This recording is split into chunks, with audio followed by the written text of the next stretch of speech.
In the 1540s and 1550s, the Reformed theologian John Calvin led the transformation of the city of Geneva into being a mini Christian kingdom where Reformed theology was enforced and where citizens were required to follow the dictates of Calvin and his Reformed Christian theology, down to, for example, requiring attendance at church services, where heresy could be punished by execution, as famously or infamously happened with Michael Servetus, where even playing cards were outlawed as considered ungodly behavior. And today, there is a growing resurgence of Reformed or Calvinist theologians who want to see a restoration of this kind of vision of Calvin's Geneva in Christian nationalism. This is a movement in the United States, and we're going to take a quick look at how Voddie Baucham, a very popular Calvinist preacher, tries to gaslight his audience by using logical fallacies to get them to accept the idea of Christian nationalism. We're going to watch the clip and then I'll critique it on the other side. Just stop and think about it for a minute, right?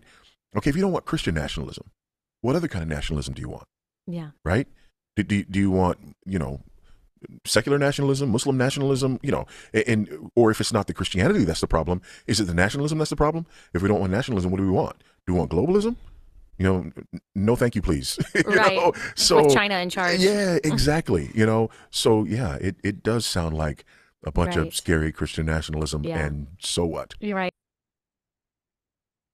I think Baucham begins by engaging in begging the question. So the critics of Baucham and Christian nationalists like him, they're challenging, for one thing, the idea of nationalism itself. And he begs the question by assuming you have to have nationalism, because if you're not going to have Christian nationalism, it's going to be some other kind of nationalism. But of course, that's, again, begging the question, and it's false. Nationalism is different from patriotism. Patriotism is pride in one's nation, but a nationalism is a pride in one's nation over against other nations, which is expressed through a heightened aggressiveness and a belief in the unique status, the favored status of one's nation over other nations. And of course, one need not accept that in order to be patriotic and to believe in the integrity and the importance of one's nation and national identity. So he just begs the question there. But then he goes on and he engages in a fallacy of a false binary or a false dilemma, where he says, look, you either have to choose nationalism or globalism. So which will it be? And then the interviewer kind of buys into that by saying, yeah, so essentially it's going to be US national integrity or you're going to be controlled by China and other globalist interests. And again, that's just false. One need not cede the power of the United States or the integrity of the United States to a foreign entity in order to be patriotic. So it's not nationalism or globalism. That's just a false dilemma. You could be patriotic. But then the other piece here is that Baucham also assumes then, so if you're not going to have a Christian nationalism, in other words, if you're not going to have a Christian ethos governing society, what are you going to have? You're going to have something that is hostile to Christianity, like atheistic humanism or naturalism or Islam or something else. And again, that's false. That's a false dichotomy that you have to choose between a Christian ideology or some other religious ideology that is inimical to Christian interests. In fact, the United States was founded on the separation of church and state and the very idea that there will be no governing theological religious framework of the nation.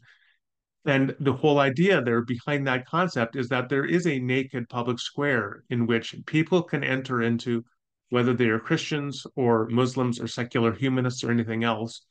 And the state itself can be structured without privileging any specific religious interest. But Baucham kind of tries to glide all over that and really get the listener to accept, well, obviously, we should just be Christian nationalists because the only other option is some other kind of nationalism which is inimical to Christian interests, or a globalism which is inimical to national interests. Both of those are false dichotomies. And the whole response that Bauckham has given here, I think, can aptly be described as gaslighting. People are nationalists like Bauckham are trying to get you to accept Christian nationalism, in which conservative Christians enact their vision of the good society, which I'm telling you is going to look a lot like Calvin's Geneva, which I don't want to live in, and I'm suspecting many of you don't want to live in either. But they want you to warm up to that by suggesting that these are the only options you have.